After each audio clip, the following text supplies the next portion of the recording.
Mungkin saya akan membawakan Campbell reading mengenai renal trauma. Jadi renal injury atau renal trauma itu merupakan angka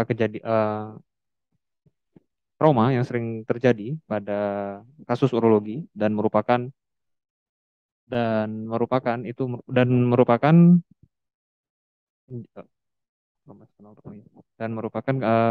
kejadian ya merupakan kejadian yang merupakan eksternal trauma dari renal injury. Absolut indikasi untuk dilakukan renal intervensi yaitu adalah adanya hemodynamic instability dengan tanpa atau transient response pada resusitasi dan atau pulsatil atau expanding retroperitoneal hematoma. Expanding atau retroperitoneal hematoma itu biasa dilihat dari menggunakan imaging yang kita gunakan yaitu dengan MSCT abdomen. The mayoritas dari trauma ginjal itu adalah trauma tumpul atau trauma penetrating dan biasanya dapat diterapi dengan aman dengan non operatif.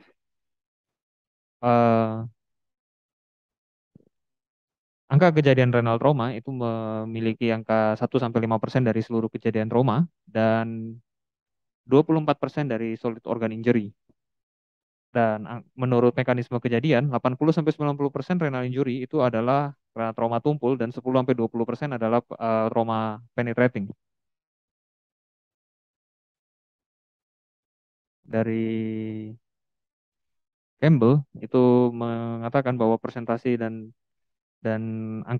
tata cara kejadian itu merupakan hal yang penting. Jadi mekanisme dari injury itu merupakan hal yang paling penting untuk didapatkan, terutama kecepatan mobil dan kecepatan dari kendaraan atau jatuh dari ketinggian, itu yang disebut dengan injury deselerasi.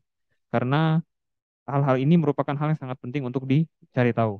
Kenapa? Karena walaupun tidak mengenai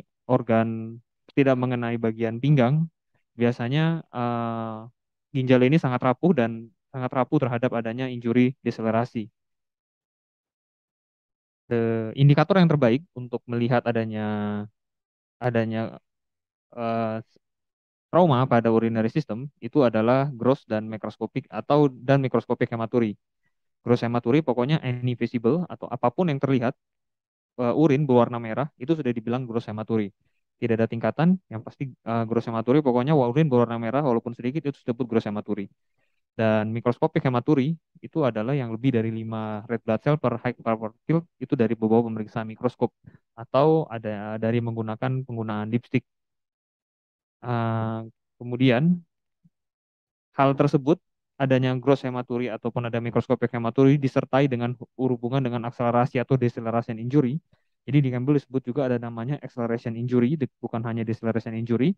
Kemudian ada penetrating trauma atau hipotensi pada emergency room dengan systolic atau blood pressure. Hal itu kita bisa mencurigai ke arah trauma ginjal. Dan di Campbell menyebutkan juga uh, derajat dari hematuria itu tidak sebanding lurus dengan keparahan dari renal injury. Jadi walaupun dia mikroskopik hematuri itu grade-nya bisa grade yang lebih tinggi. Bahkan mungkin bisa grade 5 bahkan grade 4. Dan gross hematuri itu bahkan mungkin hanya grade 1 itu tidak masuk. Mungkin bisa terjadi. Dari Campbell menjelaskan untuk klasifikasi trauma ginjal itu dibagi berdasarkan yang AAST, American Associated for the Surgery Trauma Organ Injury Severity Scale for the Kidney, itu dibagi menjadi 5 grade. Yang grade pertama itu ada kontusio dan hematom. Jadi kontusio itu adalah didapatkan hematuri, baik mikroskopik ataupun gross hematuri, tapi dari hasil studi atau dari hasil imaging itu semuanya normal, tidak ada tidak ada perubahan anatomis. Atau yang hematoma yaitu ditemukan ada gambaran subkapsular subkapsular hematom yang seperti pada gambar yang grade 1 itu. Kemudian tapi not expanding tanpa adanya laserasi dari parenkim.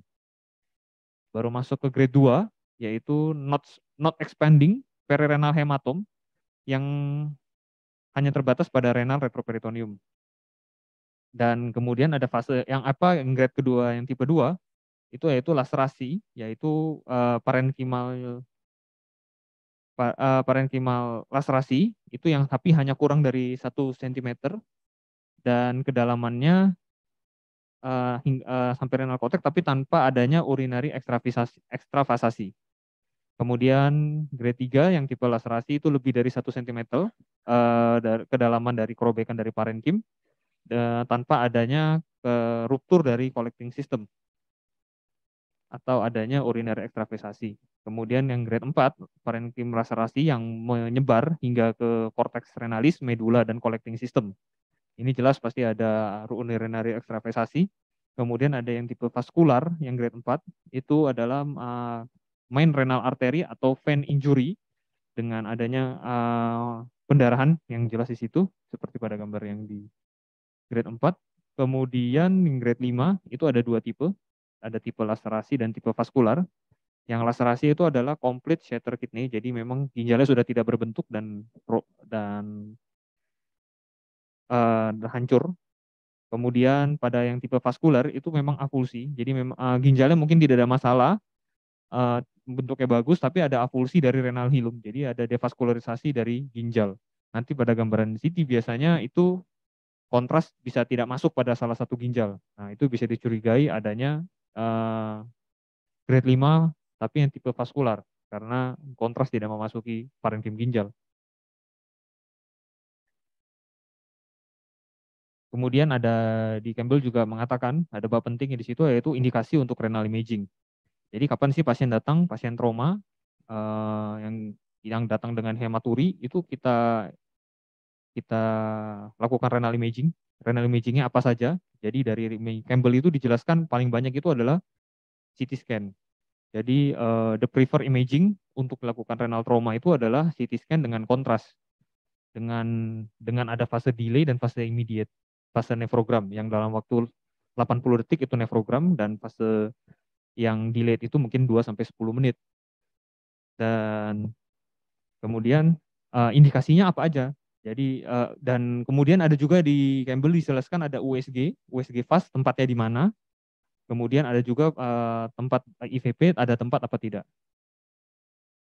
Kemudian semua pasien dengan penetrating trauma dengan ada kecurigaan ke arah renal injury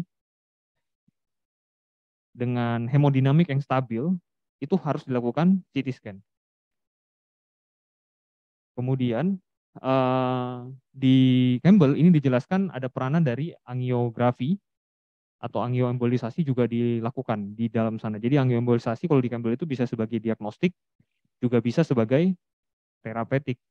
Tapi kalau di Sarjito kayaknya angioembolisasi masih agak sulit dilakukan dan jarang. Dan untuk renal trauma ya, memang bisa, tapi kalau kasus-kasus trauma dan emergensi kayaknya masih belum kalau dari angioembolisasi. Kemudian semua pasien juga dengan blunt trauma atau trauma tumpul dengan signifikan akselerasi atau deselerasi mechanism of injury yang tadi kita tanyakan, terutama dengan rapid deselerisasi yang terjadi pada kecelakaan motor yang high speed atau jatuh dari ketinggian. Jadi ini adalah indikasi-indikasinya. Jadi semua pasien dengan penetrating trauma dengan hemodinamik stabil, kemudian ada dengan tanda-tanda seperti yang dibilang di dalam kurung itu, kemudian dengan pasien dengan blunt trauma dengan ada mekanisme kecelakaan yang seperti yang dijelaskan, kemudian kemudian pasien dengan blunt trauma dan gross hematuria. Jadi ada blunt trauma tumpul di daerah regio itu, kemudian ada gross hematuria itu sudah indikasi untuk dilakukan renal imaging. Kemudian blunt trauma tapi dengan mikrohematuria dan hipotensi itu ada tempat untuk dilakukan renal imaging. Kemudian semua pasien pediatrik dengan hasil mikrohematuria atau lebih dari 5 RBC per Hyperfield itu juga wajib untuk dilakukan renal imaging. Jadi memang agak ambigu di sini adalah all patient with blunt trauma dengan mikrohematuria dan hipotensi. Jadi kalau tidak hipotensi apakah tidak dilakukan renal imaging? Biasanya nanti itu kembali lagi ke angka yang nomor 2, ke indikasi yang kedua. Karena pasien dengan blunt trauma tapi dengan ceritanya yang mengarah ada akselerasi deselerasi itu sudah juga dilakukan indikasi untuk renal imaging. Jadi walaupun jangan terkecoh dengan yang nomor 4 karena walaupun dia mikrohematuri tapi dengan tanpa hipotensi kembali ke nomor 2 tetap aturannya. Karena ada mekanisme kejadian deselerasi atau akselerasi. Kemudian dibahas khusus juga mengenai CT scan. Jadi CT scan dengan kontras itu adalah metode terbaik untuk imaging untuk genitourinaria, terutama pada trauma ginjal. Kenapa terbaik? Karena dia cepat, sensitif, dan spesifik. Dan dia bisa melihat organ yang lain selain ginjal. Jadi sekalian, nggak satu-satu. Ini keuntungannya. Kemudian apa aja sih kalau kita nanti mendampingi pasien tersebut ke radiologi, kalau memang mau lihat mau lihat ginjal, terutama yang kita curigai ke arah trauma ginjal. Jadi yang harus kita lihat adalah kalau dari Campbell ini disebut yang terutama adalah nephrogenic pace, atau itu didapat 80 second atau 80 detik setelah kontras dimasukkan, itu langsung diambil data gambar untuk melihat nephrogenic pace. Kemudian delay, fase delay ini adalah untuk melihat parenchymal laserisasi dan urinary ekstravasasi. Biasanya untuk melihat sampai ke ureter. Itu delay, fase delay yaitu 10 sampai 15 menit setelah injeksi dilakukan. Jadi mungkin teman-teman sejawat yang bersama-sama dengan teman sejawat radiologi, mungkin pendampingan bisa biasanya pergi ke radiologi, ini harus mungkin kita perlu tahu juga biar bisa sama-sama mengingatkan. Kemudian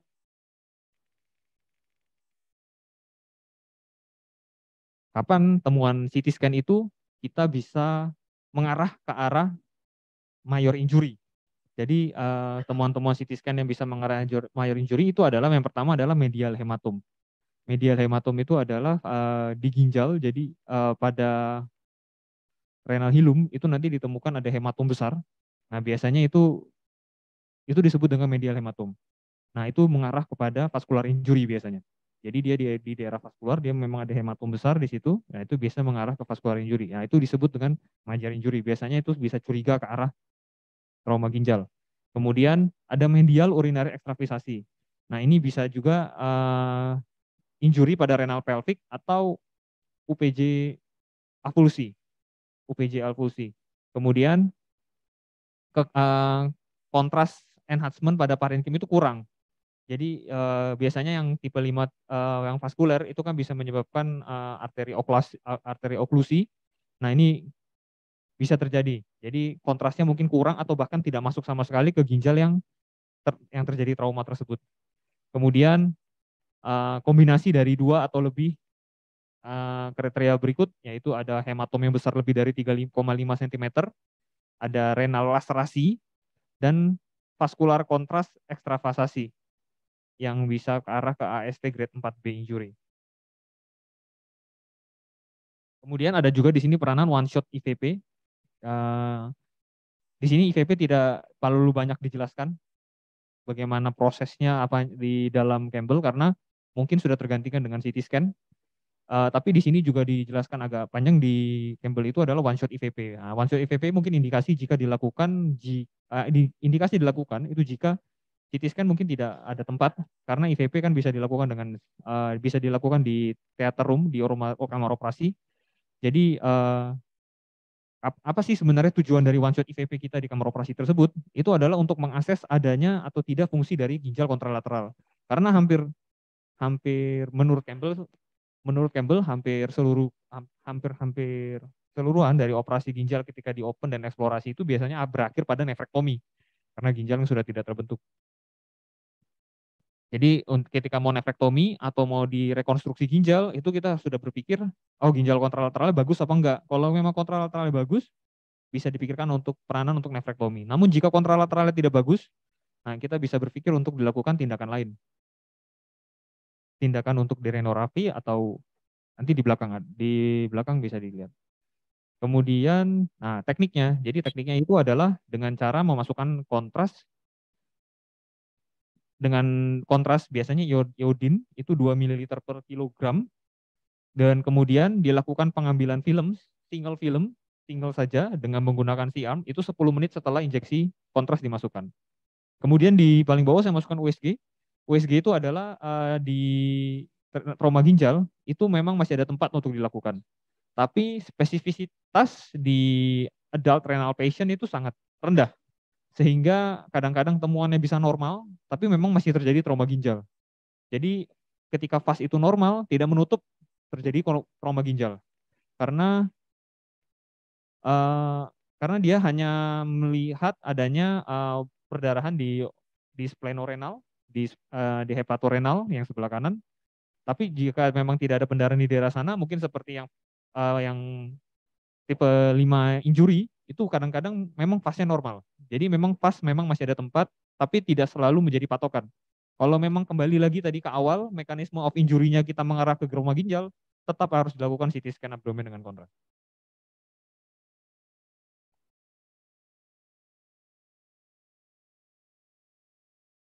Nah, kemudian di Campbell juga ada materi khusus untuk angioembolisasi. Jadi angioembolisasi ini secara garis besar sebenarnya untuk melihat bisa sebagai diagnostik, bisa sebagai terapeutik, terutama yang grade 5. Tapi karena beberapa pengalaman pasien itu pernah juga dilakukan angioembolisasi, tapi sudah 2 bulan setelah kecelakaan. Jadi memang waktu di kontras ternyata memang ginjal kirinya tidak masuk kontras, sehingga dilakukan angioembolisasi ini. Dilakukan angiografi, tapi tidak dilanjutkan dengan angioembolisasi karena sudah 2 bulan, pasti sudah tidak berfungsi baik dengan ginjalnya. Untuk manajemennya, hampir 80% kata berdasarkan Campbell, itu hampir semuanya non-operatif. Untuk terutama pula pada AAST grade 1 sampai 4A. Namun ini di Campbell, ini berdasarkan EAU tahun 2014. Jadi saya jelaskan apa adanya, tapi nanti di belakang saya jelaskan saya tampilkan juga bagian terbaru dari EAU 2022. Kemudian kapan follow up CT imaging rutin itu dilakukan. Kemudian conservative management seperti biasa yang kita ketahui bed rest total, dan high grade renal injury itu tidak berbanding dengan lamanya length of stay. Jadi walaupun dia high grade renal injury dengan low grade renal injury ya sama aja, bisa aja ada mungkin shorter length stay juga masih bisa. Kemudian rutin follow up CT imaging untuk grade 4 sampai 5 renal injury yaitu 48 sampai 72 jam setelah injury. Untuk itu perlu dilakukan. Jadi kapan dilakukan reimaging pada pasien-pasien yang reimaging, terutama pada pasien-pasien yang stabil, kita lakukan konservatif, aman-aman saja, itu adalah pada trauma ginjal yang grade 4 dan 5. Kenapa? Terutama setelah 48 sampai 72 jam setelah injury. Nah, di Campbell itu dijelaskan adalah untuk melihat adanya terbentuknya urinoma atau hematoma. Karena urinoma hematoma harus dievakuasi pada saat mungkin harus dievakuasi. Kemudian follow up-nya pun the patient should be periodically undergo blood pressure monitoring, karena follow up yang terutama yang paling penting dari trauma ginjal ini efek jangka panjangnya adalah adanya hipertensi nanti. Itu berhubungan dengan renovaskular yang terjadi trauma, karena seperti kita ketahui renovaskular itu memiliki peranan penting dalam pengaturan tensi di tubuh manusia dan mengeluarkan mengeluarkan untuk hormon-hormon renin, angiotensin, RAA sistem. Nah, itu berperan penting sehingga ketika dia terjadi injury itu pasti kemungkinan besar RAA sistemnya akan terganggu. Kemudian operatif. Kapan ini dioperatif? Kapan memilih tempat untuk kita di IGD mungkin ketika jaga, oh ya ini harus dioperatif. Jadi ada beberapa indikasi dan indikasinya pun ada 2, absolut dan relatif menurut Campbell. Menurut absolut indikasi yaitu adalah hemodynamic instability. Jadi with no or transient response. Jadi walaupun hanya responnya transient, habis naik sempat, habis itu turun lagi, ya udah itu sudah indikasi untuk absolut untuk dibuka. Kemudian adanya expanding atau pulsatil renal hematom. Ini biasanya nanti hematomnya membesar dari gambaran CT scan. Nah itu biasanya indikasi keras untuk dilakukan surgery. Kemudian suspected renal vascular pedicle avulsi. Nah ini yang nanti dari ketika kontras tidak masuk dari MSCT dengan kontras. Nah itu biasanya kita curiga karena vascular pedicle avulsi, itu indikasi untuk dilakukan open. Kemudian adanya di sini dibilang uretropelvic junction avulsi. Nanti uretropelvic junction avulsi yaitu terlihatnya nanti dari kontras juga, dari emissivity kontrasnya ada ekstravasasi dari urin di sekitar UPJ, uretropelvic junction, ya itu udah kemungkinan besar ada akulusi di situ. Nah, ada kemungkinan relatif indikasi. Indikasi relatifnya antara lain adalah urinary ekstravasasi, tapi dengan renal with signifikan renal parenchymal devaskularisasi. Ini juga merupakan relatif indikasi. Kemudian ada renal injury yang disertai dengan adanya injury di tempat lain seperti kolon atau pankreas. Nah, itu kita ada indikasi untuk buka. Kemudian ada atrial thrombosis. Nah, atrial thrombosis ini relatif indikasi karena melihat kondisi juga, karena hemodinamik biasanya stabil, tapi hemodinamiknya stabil tapi terjadi renal arterial thrombosis, memang mengorbankan salah satu ginjal, tapi dibuka juga resiko lebih besar. Jadi biasanya ini relatif indikasi. Kemudian ada renuria ekstravasasi from parenchymal injury. Ini yang bagian terbaru, jadi hampir seluruhnya, maupun grade 1, grade 3, grade 4, grade 5 pun, ini semuanya observasi bed rest dan serial hematokrit serta antibiotik. Ini berdasarkan EAU terbaru. Dan dilakukan repeat imaging sesuai dengan Campbell dan EAU ternyata sama. Grade 4 dan 5 itu dilakukan repeat imaging perlu untuk melihat adanya urinary leak yang dibilang tadi urinoma. Dan tata laksananya adalah dengan pemasangan double G-stent. Namun jika dipasang double G-stent masih ada urinoma juga, belum membaik, dilakukan pemasangan drain.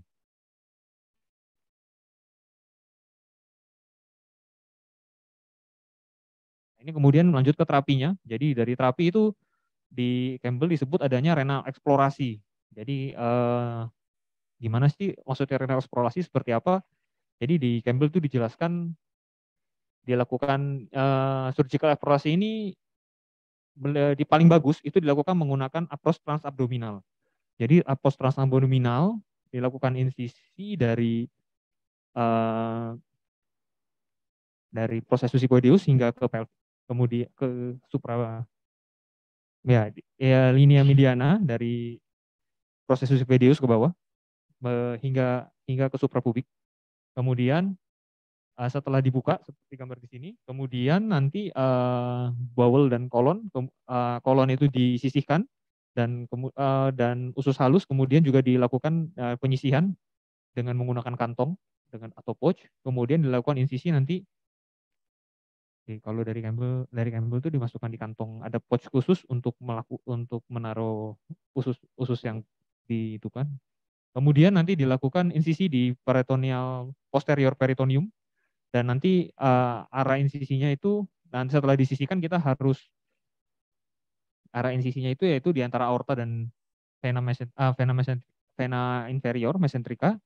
Kemudian di antaranya itu dilakukan insisi, kemudian setelah dibuka nanti dilihat apakah dinilai vena arteriorenalisnya, kemudian dilakukan pelebaran insisi ke lateral ke arah kolon untuk melihat ginjal. Jadi memang di bawah pun dijelaskan bahwa jadi ini adalah metode untuk melakukan vaskular kontrol ketika pasien tidak stabil dan high grade trauma ginjal yang high grade itu biasanya sampai eksplorasi retroperitoneal dan hingga akhirnya nanti menuju ke nefrektomi hampir seluruhnya. Kemudian di Campbell juga dijelaskan mengenai renal reconstruction, jadi ada 2 dijelaskan, yaitu adalah total teknik untuk yang parsial nefrektomi, kemudian ada juga yang disebut dengan renorapi. Parsial nefrektomi seperti yang ada di gambar sebelah, jadi dilakukan nefrektomi namun hanya parsial, kemudian dilakukan penutupan defek di bawah dengan menggunakan gerota fascia atau omentum. Jadi dengan flap gerota fascia atau omentum pada defek yang tadi dilakukan yang di parsial nefrektomi.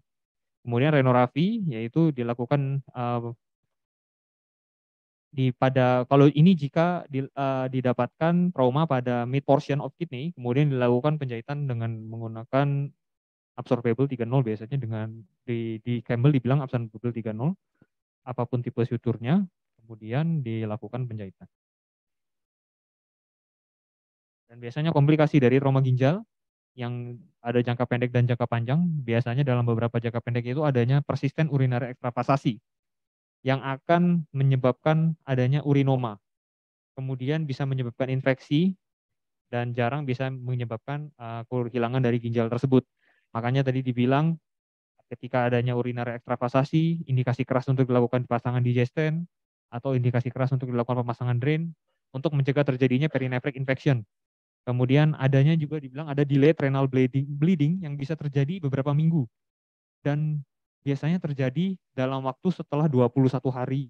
Menurut Campbell bilangnya seperti itu, bisa terjadi namanya delayed renal bleeding. Kemudian hypertension ini jarang terjadi di awal, namun biasanya terjadi di beberapa bulan setelah terjadinya trauma ginjal. Sekian presentasi dari saya.